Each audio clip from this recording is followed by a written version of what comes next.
al Parlamento, formalmente. Primero, que hoy es el Día de Canarias, con lo cual tenemos que felicitarnos todos. Y a mí me pilla un día muy malo, porque tengo comisión de pesca ahora a las 9, que tengo que abrirla yo, evidentemente. Y entonces no les voy a dejar, dentro de un momento vendrán una serie de diputados a hablar, ¿no? Normalmente las visitas las hacemos así. Explicamos cuál es el papel del Parlamento, cómo funciona, sobre todo anécdotas y cuestiones que pasan. Y siempre nos gusta, cuando viene algún grupo de visita, traer algún diputado.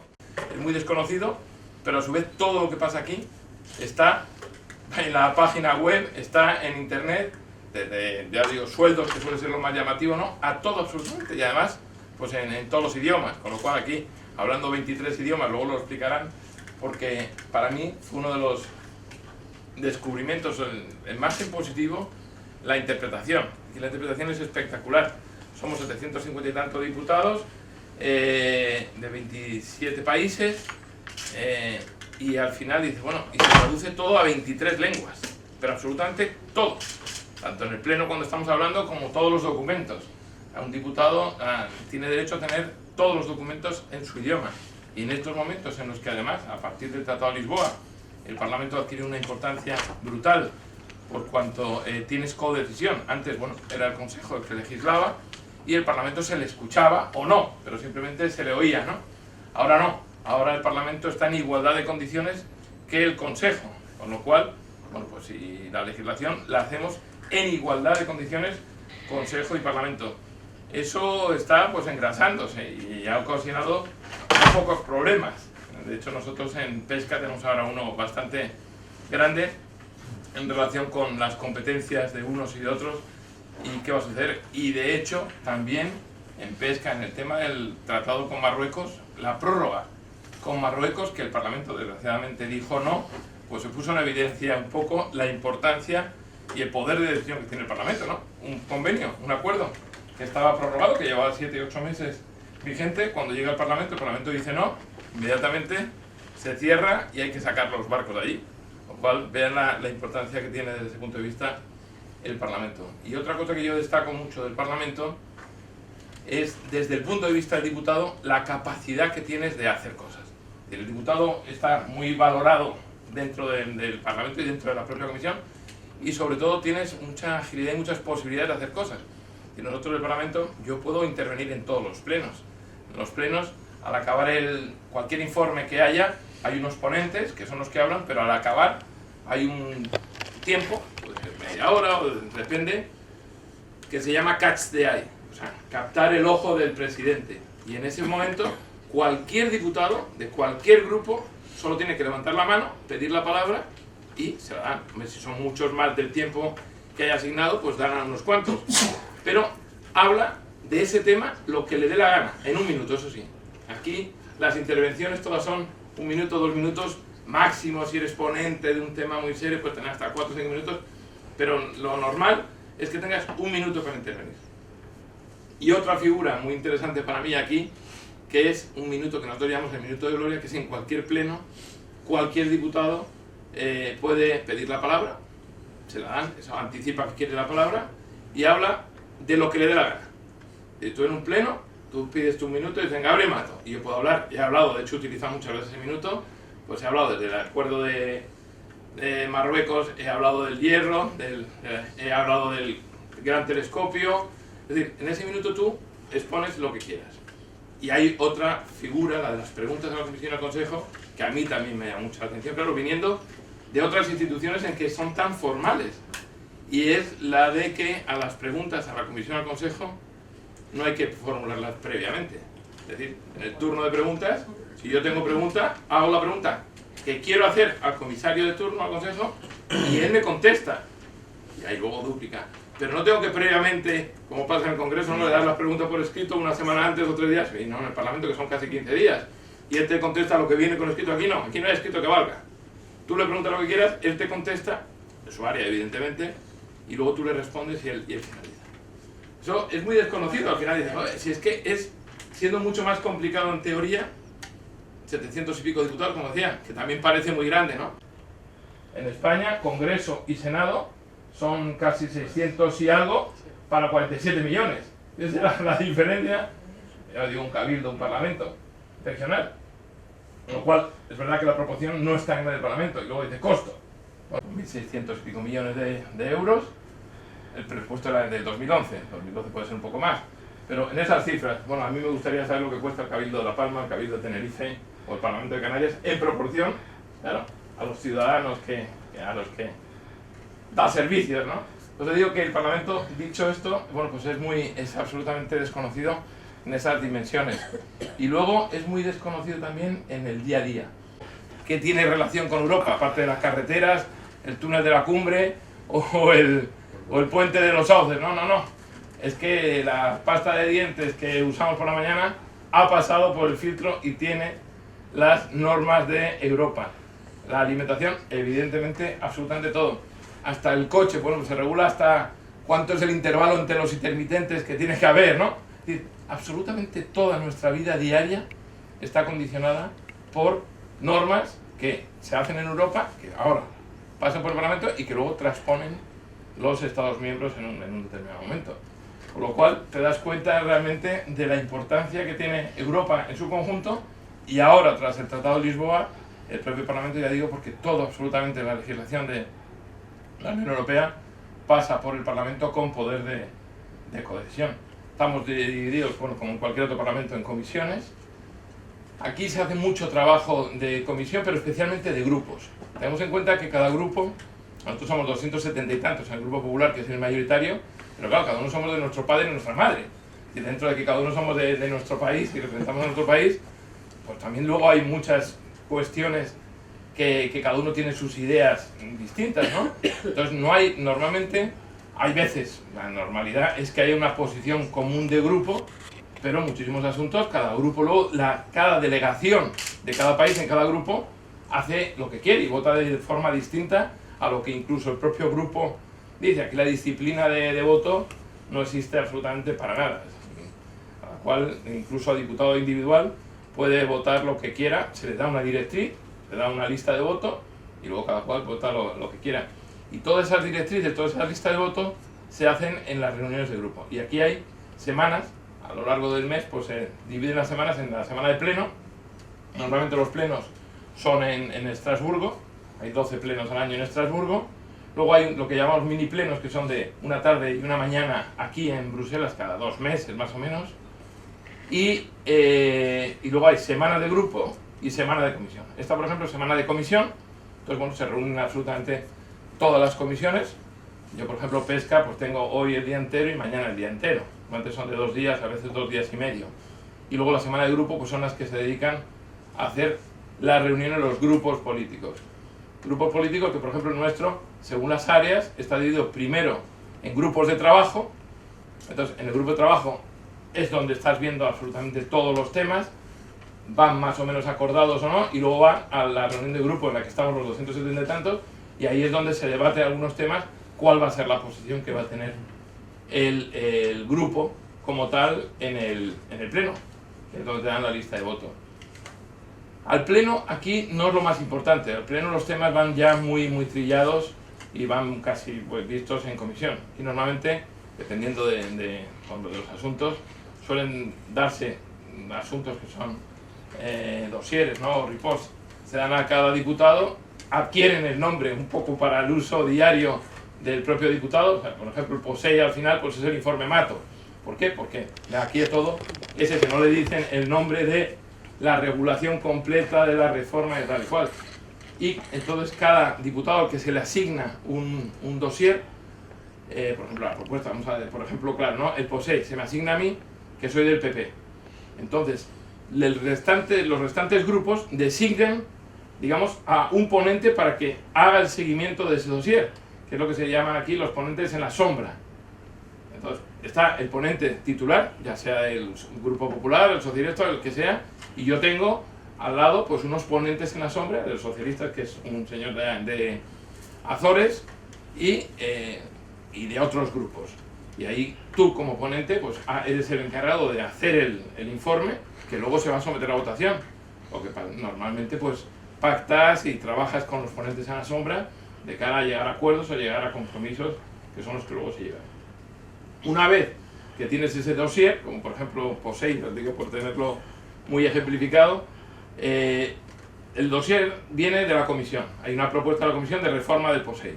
Se asigna a un grupo. El grupo, en este caso, lo compra, el informe. Los informes dicen, bueno, ¿qué grupo quiere quedarse con el POSEI? Entonces nosotros, el Grupo Popular, pujó en su momento mucho, porque a mí me interesaba, y luego nos interesaba quedarnos con el POSEI. Entonces el grupo del PP compró ese informe para hacer nosotros el informe. Una vez que el grupo lo compra, dice, bueno, ¿quién va a hacer del Grupo Popular, en este caso, de todos los diputados del Grupo Popular, quién va a hacer el informe? En este caso, me lo quedo yo. Y haces un informe tuyo. Sobre la base de la propuesta de la comisión, haces el informe tuyo. Una vez hecho el informe tuyo, empiezas a debatir con la Comisión Europea y también con el Consejo Europeo y con la Comisión. Es lo que se denomina, que es la fase que estamos ahora mismo, los trílogos. Es decir, aquí hay tres patas. Comisión, Consejo Europeo, que son los ministros, en este caso, bajo la presidencia del presidente de turno, en estos momentos Dinamarca, y el Parlamento. Son las tres patas, y entonces el trílogo te reúnes y bueno, pues ves la posición de la comisión, ves la posición del ponente y la del consejo, y tratas de llegar a acuerdos para poder llevarlo al pleno, si puede ser en primera lectura, si hay posibilidades. Entonces, si hay acuerdo, tú lo llevas en primera lectura, lo apruebas y ya está. Si no hay, bueno, si no sale en primera lectura, entonces tienes que pasar a la segunda lectura. Es el diálogo y consenso. Las posiciones entre los grupos no están tan separadas ni tan duras como puede ser en Canarias, entre socialistas y PP, bueno, o en España, en absoluto, en el resto. Aquí, digamos, los principios son más de país, la defensa son más, y las relaciones incluso pues son bastante mejores, en general, entre unos y otros. Es decir, tenemos un buen contacto, coincidimos habitualmente, especialmente en los aviones, y luego aquí el resto de diputados de España, ¿no? Y la relación suele ser bastante fluida. Y no sé qué más les cuento. Bueno, ya saben, yo estoy en Agricultura como titular y ahora de presidente de la Comisión de Pesca, con muchos líos, más de los que a mí me gustaría. Especialmente estamos ahora con dos temas fundamentales, tres. Uno, que es la reforma de la política común de pesca, es el futuro de pesca en todos los aspectos. Especialmente, bueno, pues no solo en el marco financiero, sino que queremos de los barcos artesanales y absolutamente de todo. Y luego tenemos dos temas que a nosotros nos afectan mucho en Canarias, que son el acuerdo con Marruecos, que está en principio volviéndose a negociar y nos parece que vayamos a tener excesivas dificultades, aunque siempre las hay, y con Mauritania, que sí, acaba el acuerdo ahora el 31 de julio, no se ha prorrogado, las discusiones no van por excesivo buen camino, ha habido 5 reuniones ya y hay cosas acordadas, pero todavía hay distancia. A nosotros nos supone mucho porque las condiciones técnicas que está exigiendo Mauritania, especialmente para el puerto de Las Palmas, son muy malas. Va a exigir que se haya que desembarcar en puertos mauritanos, con lo cual toda la actividad que ahora mismo está recibiendo el puerto de Las Palmas pues quedaría sin efecto, lo cual es un poco absurdo porque nosotros mismos hemos defendido que se ha hecho una inversión enorme en Canarias, en Las Palmas, en el puerto, con ayudas europeas, y ahora quedarían casi inservibles o fuera de uso todas esas inversiones si no se desembarca allí. Yo he hecho una propuesta, ayer mismo se la he dado estos días, pero ayer el ministro de Agricultura que estuvo en Mauritania creo que la defendió, por lo que he visto en los titulares de prensa, de que Canarias quede, digamos, ajena a ese principio de acuerdo que pudiera haber y se puedan desembarcar durante determinados años en el puerto de Las Palmas la pesca. Con lo cual, bueno, pues no drásticamente dejas el puerto, sino poco a poco iría reduciendo el desembarco, dándoles algún tipo de compensación, como pudiera ser especialmente algo que podríamos hacer muy bien desde Canarias, la formación del personal mauritano que vaya a ir en los barcos. Bueno, ese es un poco el tema que está, con lo cual ya digo que hay mucha...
pero bueno, pues muchísimas gracias. Me llamó mi querido amigo Gabriel Mato, con lo cual dije no podía faltar. Y yo la verdad que les voy a hacer brevemente cuál es mi opinión respecto a lo que está pasando, y luego si quieren me hacen alguna pregunta de lo que consideren importante. Pues como bien decían, vivimos un momento muy difícil, donde estamos cada minuto, cada hora, mirando cómo está la prima de riesgo. Yo creo que la solución a estos difíciles momentos que estamos pasando es unánime, es más Europa, precisamente porque seguramente estamos aquí por no haber completado un proceso que iniciamos en el año 92, cuando se firma el Tratado de Maastricht, se decide crear la moneda única y decidimos tener una política monetaria común, convirtiéndonos en la única región, país del mundo que, compartiendo una política monetaria, decidimos no avanzar en la integración económica y menos aún en la integración política. Para suplir esa carencia se crea el Pacto de Estabilidad y Crecimiento. No podemos superar el 60% de nuestro Producto Interior Bruto en deuda, y nuestro déficit puede ser superior al 3%. Eso fue completamente insuficiente, no contemplaba sanciones. Además, los dos países que lo incumplieron en la primera fase fueron Francia y Alemania, y después de ahí vino ya una borrachera de incumplimientos que nos ha llevado a estar en la situación que nos encontramos, pues con Grecia cuestionándonos día sí día no su salida, que quiero decir que en mi opinión no va a salir del euro y no tengo ninguna duda a ese respecto, pero esos simples cuestionamiento de que Grecia puede salir del euro, en mi opinión es el mayor daño que está sufriendo la Unión Europea, esa falta de credibilidad. La solución, las recetas las tenemos. Yo creo que a corto plazo pasa por una actuación más firme y decidida del Banco Central Europeo. Yo creo que lo que está pasando en España con esas primas de riesgo superando los 500 puntos básicos, y no por causas internas, sino por causas exógenas. Al final, esa prima de riesgo está a 500 puntos o más de 500 puntos, no por la situación de España, sino por la situación del euro en general y la situación de Grecia en particular, que, insisto, se está cuestionando día sí día no su permanencia en el euro. Y todos ustedes saben que lo peor en política y en economía son los precedentes. La sola puesta en duda de la permanencia de Grecia en el euro, pues pone en duda toda la zona euro. Por lo tanto, yo creo que, en mi opinión, a corto plazo el Banco Central Europeo tenía que ser más firme y contundente, sobre todo con países como España. España es un ejemplo en cuanto a su compromiso con la consolidación fiscal y su compromiso con las reformas. El país seguramente que ha iniciado un proceso reformista más amplio en más poco tiempo, y no lo digo yo, lo dice Mario Draghi, lo dice el FMI, lo dice multitud de organismos internacionales. Luego una segunda fase evidentemente pasa por el crecimiento, impulsar el crecimiento. Hay numerosas propuestas al respecto, desde una mayor implicación del Banco Europeo de Inversiones, a través de los bonos proyecto que financien grandes infraestructuras europeas, a través de profundizar y consolidar el mercado único, un reciclaje de fondos estructurales que se utilicen mejor y se utilicen en proyectos que fomenten más valor añadido, como pueden ser innovación. Actualmente solo el 5% del presupuesto comunitario se dedica a innovación, internacionalización de la economía europea, que obviamente nos haga ser más competitivos, etcétera, etcétera, etcétera. Y luego una última fase, obviamente tendríamos que avanzar mucho más en la unión económica, tendríamos que avanzar muchísimo más en la unión política, crear un tesoro único, dar mayor potestad al Banco Central Europeo, que únicamente en la actualidad tiene el mandato de la inflación, pues habría que darle un rol más parecido al que tiene la Reserva Federal y, insisto, crear un tesoro único que emita deuda de forma solidaria entre todos los Estados miembros, que sería lo que se llamasen los famosos eurobonos que ya están hoy encima de la mesa.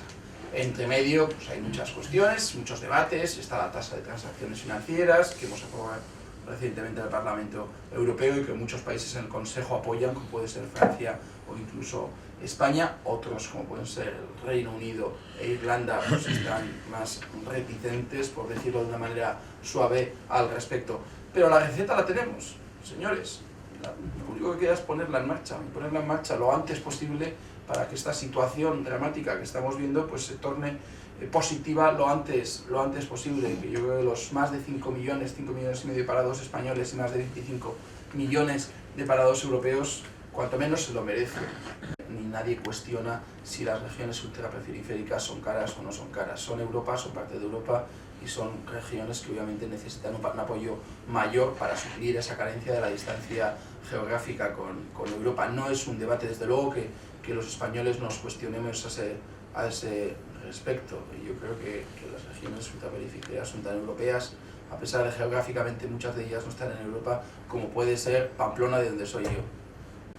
Yo creo que las reformas no deben ser algo excepcionales, deben ser algo habituales. Yo creo que España ha sido un país eminentemente reformista que ha sido un ejemplo en Europa, pero no en los últimos meses, en las últimas semanas. Yo creo que desde la transición, yo creo que teníamos un cierto retraso, no solo económico, sino político respecto al resto de Europa, y yo creo que fue un país que inició un proceso reformista sin precedentes. Ya con los gobiernos de Felipe González se intensificó mucho más aún durante los gobiernos del presidente Aznar. Bien, es verdad que durante los gobiernos de Zapatero esas reformas económicas que siempre habían caracterizado a la economía española pues frenaron su impulso y su desarrollo bastante, si no se detuvieron incluso. Se optó en ese momento por ahondar en otro tipo de reformas, como puede ser el aborto, como puede ser el matrimonio entre personas del mismo sexo, que obviamente no tuvo repercusión en la necesidad de modernizar y adaptar la economía a los tiempos difíciles que se veían venir. O sea, con lo cual esos 8 años de gobierno Zapatero quizá han sido estos de la transición que más se ha frenado el proceso reformista desde un punto de vista económico, insisto. Es la primera vez que la política agraria común se negocia tras la entrada en vigor del Tratado de Lisboa, el 1 de diciembre de 2009, con lo cual el Parlamento Europeo tiene voz y voto al respecto, con lo cual el Parlamento Europeo va a ser un actor clave en el proceso legislativo de la misma.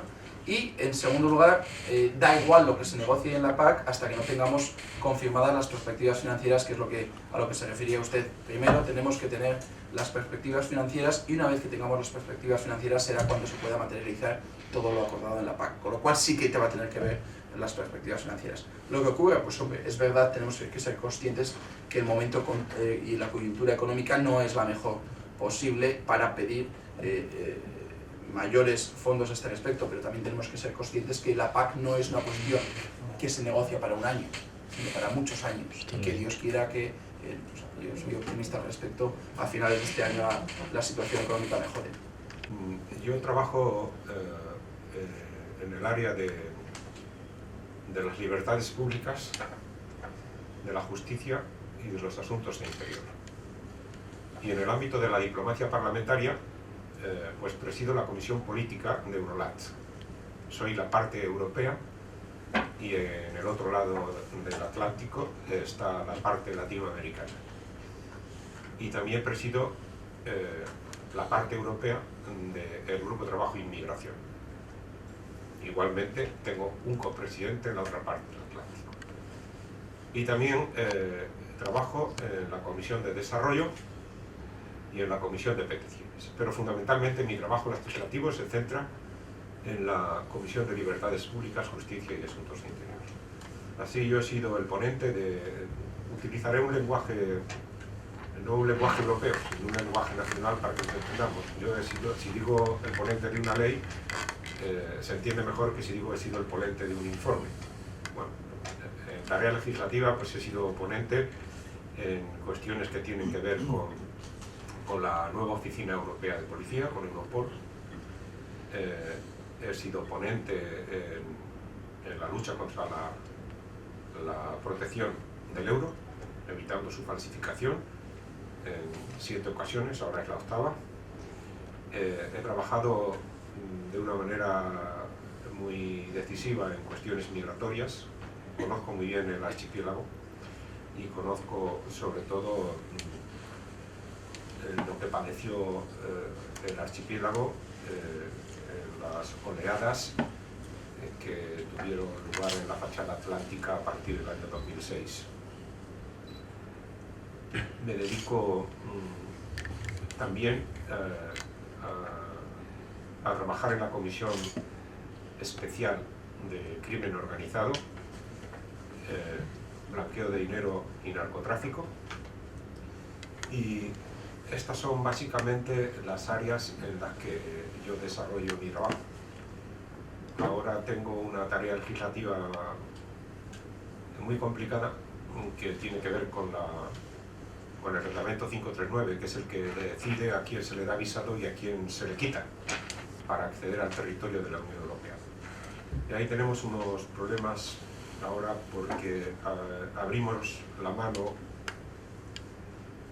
con los Balcanes, ahora tenemos que cerrarla un poco y tenemos el grave problema de la reciprocidad. ¿Qué significa eso? Significa que no queremos permitir ni podemos permitir que haya países como el Canadá que puede libremente entrar en el territorio de la Unión Europea y sin embargo el Canadá exija visado a Rumanía y a Bulgaria.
Europa cada vez va teniendo más poder y más política en salud de lo que le da su capacidad jurídica. Es decir, que Europa no legisla, pero acaba legislando porque hemos depositado en ellas muchas decisiones. Por ejemplo, el medicamento. Todos los países tienen una agencia de medicamentos, pero evidentemente lo que no podemos hacer es que cada vez que hay un nuevo medicamento tenga que ser todos los países donde se vea todo. Entonces, aunque la Agencia Europea del Medicamento esté representada en todas las agencias nacionales, de hecho, es la Agencia Europea del Medicamento la que valida un nuevo ensayo clínico, un nuevo medicamento, lo que fuere. Por tanto, cuando vemos Europa hay que ver que en unas cosas Europa tiene liderazgo y en otras poder. Y en algunas nada. Y no quiere ejercer el liderazgo. O si lo quiere. Con lo cual puede ocurrir que un tema nadie lo esté tocando y de pronto por razones de interés común se toque. Por ejemplo, la euroorden, que le afecta a él, que se aprueba siendo Aznar presidente del gobierno para el juicio del delito organizado y de los terroristas. Nadie quería, Europa no tenía capacidad para hacer una ley común sobre el hecho de la condena a determinados delitos de terrorismo. O la capacidad desde Europa de investigar las cuentas de los bancos. Porque si controlas el dinero, muchas veces controlas el delito. Bueno, pues fue el 11 de septiembre, las Torres Gemelas, lo que hizo que los estados dijeran, aunque no tenga Europa competencias, vamos a hacer una orden común, una directiva común, para el tema de que los terroristas puedan ser juzgados en el país que lo reclama. Antes ya podía haber 50 personas de ETA aquí, que lo habréis visto porque muchos ya no habían nacido ayer, donde Bélgica se negaba a mandar los etarras que estaban aquí, y sin embargo a partir del euroorden lo mandan. Bueno, eso es porque Europa ha decidido hacerlo conjuntamente, no porque esté obligada. Entonces eso crea mucha de la distorsión, que la gente de la calle no sabe en dónde manda Europa y no manda Europa. No interesa invertir en Europa porque Europa es un follón de decisiones de que somos 27 estados, cada uno con su historia. Mientras no rompamos las barreras del comercio y podamos tener un mismo roaming en el teléfono, ¿por qué no hay una gran industria de telefonía en Europa frente a otras? ¿Por qué nosotros no tenemos unas empresas inventando la BlackBerry o lo que fuera? Porque en el fondo no tenemos mercado interior. Entonces, ahí, ¿qué quiere decir? Que Europa tiene en algunos ámbitos poder y en otros no. También estamos trabajando intensamente, mucho, es donde en el tema de fondos estructurales aplicados a la innovación y a la investigación. Y ahí también tenemos que dar un cambio en la lucha de nuestra manera de gobernar. A partir de ahora no nos dan dinero por ser pobres, por estar en la periferia, por estar en tal sitio, sino porque tenemos que tener proyectos y cosas bien hechas. Luego quiere decir que en casa tenemos que hacer a presentar bonitos proyectos a Europa, porque hay mucho dinero, pero siempre cuando tú presentes un proyecto.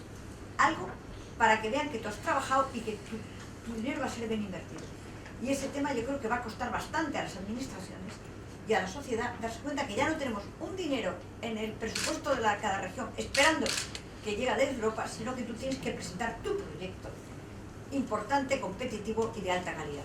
En cualquier caso digo que es bueno que medios de comunicación vengan aquí para constatar que esto no es un mundo lejano, sino que para bien y para mal las decisiones se están tomando últimamente aquí, no más lejos de aquí. Y en estos momentos en que España está en una hoguera, donde tantas incertidumbres tiene y donde todos buscamos un sitio al sol, pues es bueno que se sepa aquí in situ cuál es la trascendencia de nuestras decisiones.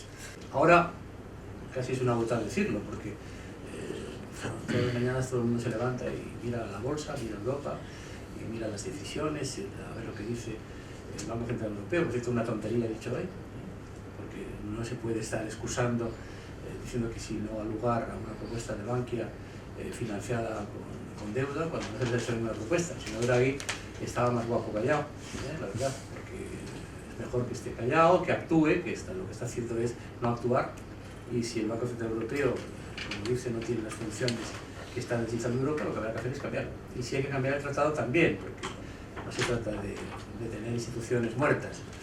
Eso es lo que le falta a Europa, ya que las decisiones se toman aquí, que tengamos capacidad de decidir en la inmediatez, que seamos más ejecutivos.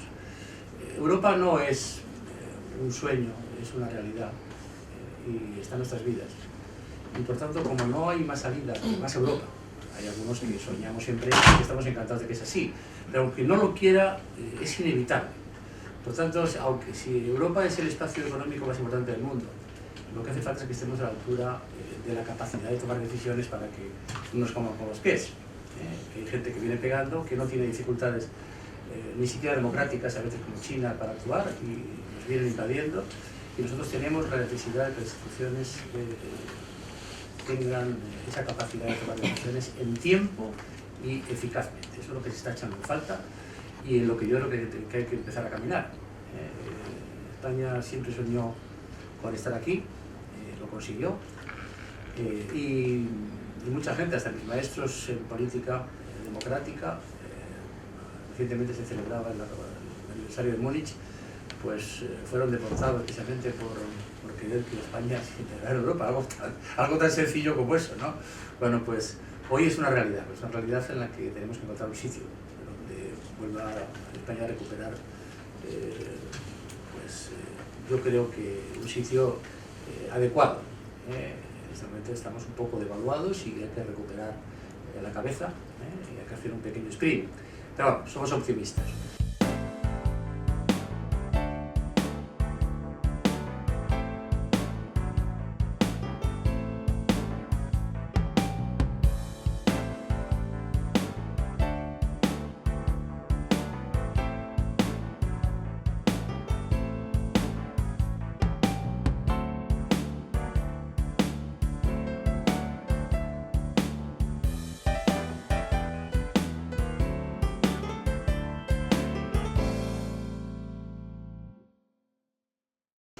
Y uno que se ha aprobado la asignatura es Salvador Garriga, que es, como decía Luis, el hombre de los números. Digo que ha aprobado porque ha estado en La Palma y la ha vivido. Tanto lo ha vivido que fue cuando tuvimos que defender la instalación en La Palma del supertelescopio, con poca fortuna. Y luego lo ha vivido porque ha sido capaz de ir en moto al Mirador de San Bartolo, hasta en Fuencaliente, y se pegó un viaje acompañándome, además en moto, con lo cual ha vivido de cerca la isla de La Palma. Y además tengo que agradecerle porque en el tema de la ficha financiera del POSEI, es verdad que a pesar de que es un agarrado, en este caso se portó bastante bien, lo cual denota que además de eurodiputado es amigo y apoyó seriamente el incremento de la ficha, y yo se lo agradezco. En 2 minutos, ya en 1 y medio, solamente deciros que soy el responsable del Grupo Europeo, el PPE, el mayor grupo de la Cámara, en materia presupuestaria y financiera, lo cual para un grupo tan distinto que tiene alemanes, holandeses, españoles, griegos, portugueses, pues es complicado y normalmente pues tienes que estar haciendo siempre muchos equilibrios para tener posiciones comunes.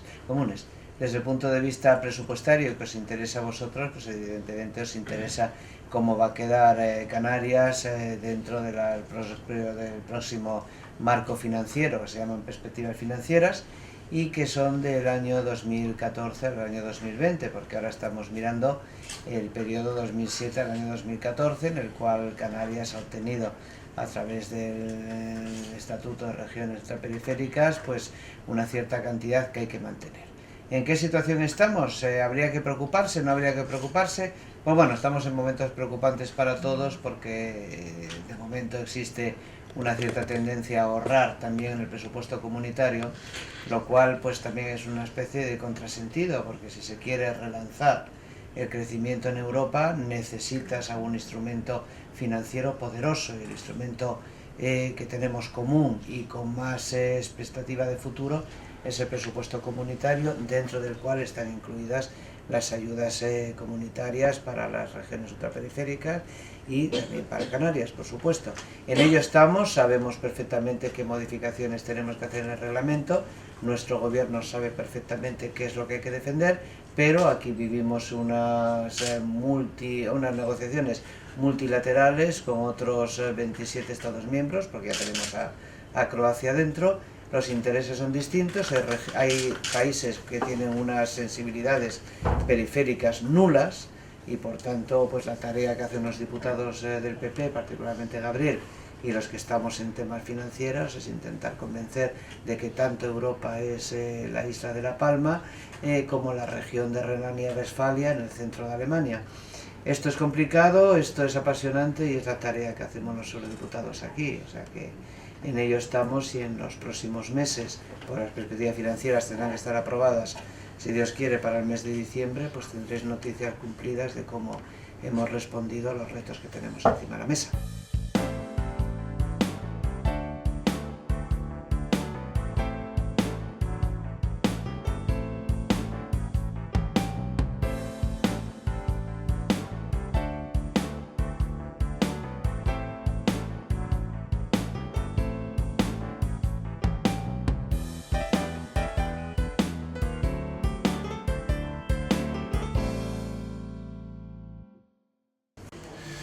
En fin, a coordinar las políticas de todos los partidos miembros, de la UMP francesa, de Sarkozy, ahora de Fillon, dependiendo de lo que ocurra y tal, con Angela Merkel, que estuve el martes pasado en Berlín, con el presidente Rajoy, que estuvimos la semana pasada en la cumbre informal de la semana pasada, y preparando un poco lo que va a ser la cumbre del 28 de junio, que es la fundamental después de las elecciones griegas y francesas. Y bueno, coordinar también un poquito aquí la labor entre mis compañeros, y luego aquí, compañero de Gabriel en la delegación española como eurodiputado, y efectivamente yo me dedicaba más estoy con el tema de Baleares y tal, y luego pues, a nivel nacional también a disposición. Los eurobonos sí, pero en su día, cuando toque. Es un instrumento que se tiene que crear, pero sin embargo aquí hay fondos de cohesión, de cooperación transfronteriza. ¿Qué significa eso?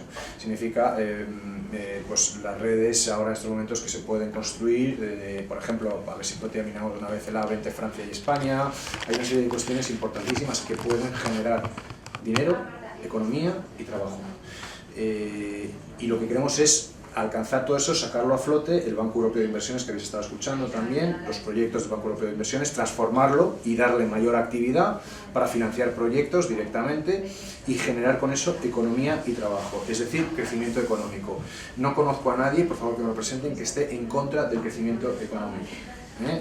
La historieta esta que se ha vendido muy bien, fantástico, la han colado fenomenal, de que nosotros estamos a favor de la austeridad y no a favor del crecimiento económico, es una falacia demagógica. Estamos todos a favor del crecimiento y de crear empleo.